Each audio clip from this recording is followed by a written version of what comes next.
Both decaffeinated and regular coffee have been shown to stimulate the colon motor activity. Individuals who regularly drink coffee were shown to be more likely to have IBS than those who never drink coffee. A higher intake of caffeine was also associated with an increased rate of IBS compared to a low intake, although when separated by gender, the relationship only held for women. Excessive consumption of alcohol is also associated with increased gastrointestinal symptoms in individuals with IBS.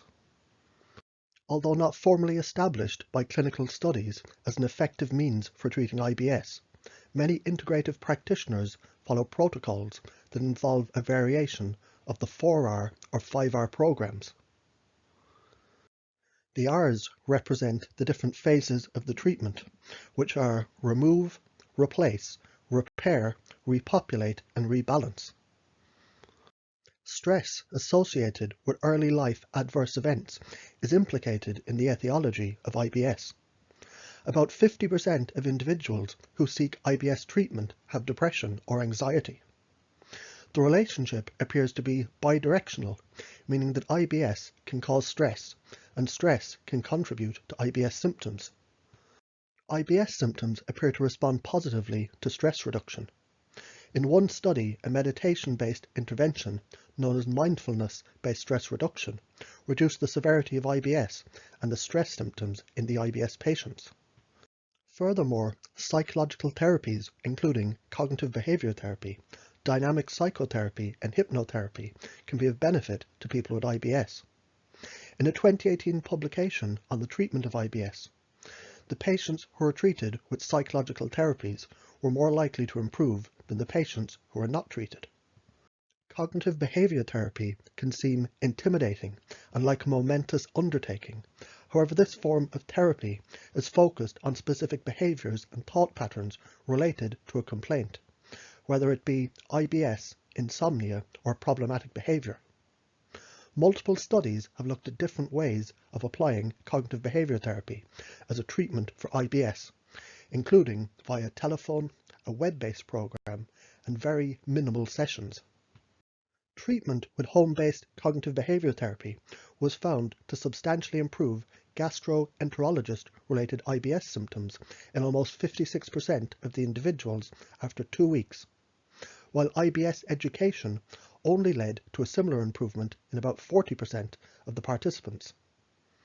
6 months after the end of treatment, a significantly greater improvement was still seen in the group that received the home-based cognitive behavior therapy than those who received IBS education. Hypnotherapy is often misrepresented as a single session in which one is reprogrammed to not engage in a behavior. However, it's actually a specific psychological practice that occurs over many sessions. IBS happens to be one medical condition for which the therapy has been studied, as the mind-body connection is well established and recognized even by traditional gastroenterologists. Similar to cognitive behavior therapy, hypnotherapy also has the possibility of being performed remotely, and it can even be done in a group. In IBS, the patients who still had symptoms, despite previous treatment attempts, had 12 weeks of hypnotherapy sessions, and they significantly improved their IBS-related symptoms at 3 months compared to the controls. Additionally, the improvements seen at the 3 months were maintained at 1 year. In a 3-arm study comparing individual or group hypnotherapy to controls, both forms of hypnotherapy were significantly more effective than the controls for the adequate relief of symptoms at the 3 months when the treatment ended, as well as 9 months later. Although particularly intense exercise, especially in hot environments, can be a contributing factor to IBS, exercise can also be beneficial for IBS patients.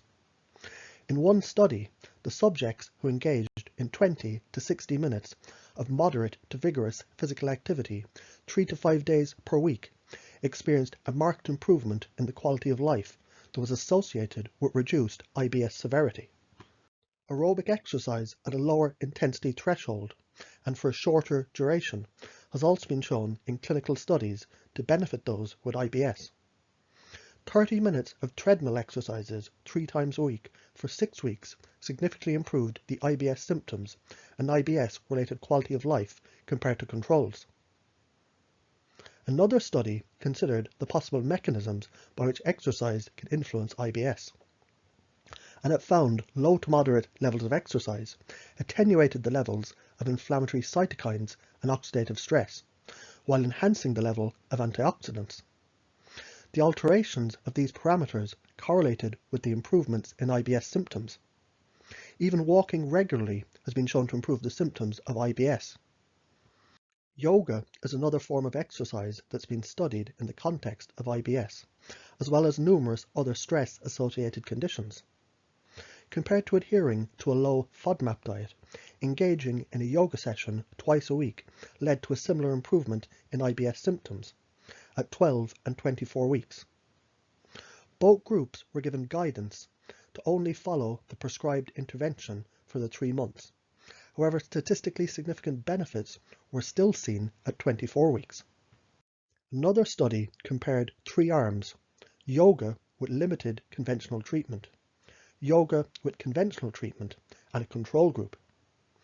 The yoga session occurred 3 days per week, and significant improvements were seen in the IBS symptom severity and the quality of life score in both the yoga group compared to the controls.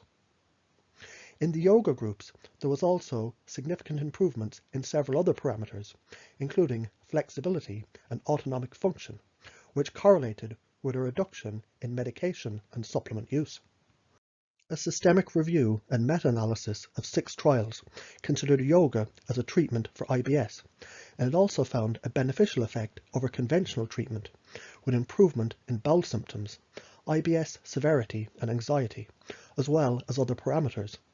However, the authors noted there was major flaws in the study methods that prevented them from making a strong conclusion that the yoga should be recommended for individuals with IBS. Several clinical trials suggest acupuncture can alleviate IBS symptoms. A multi-center randomized control trial found that acupuncture at 18 sessions was significantly more effective than standard pharmaceutical treatments. Another study compared the treatment with acupuncture at specific points to the treatment with penevium bromide in people with IBS.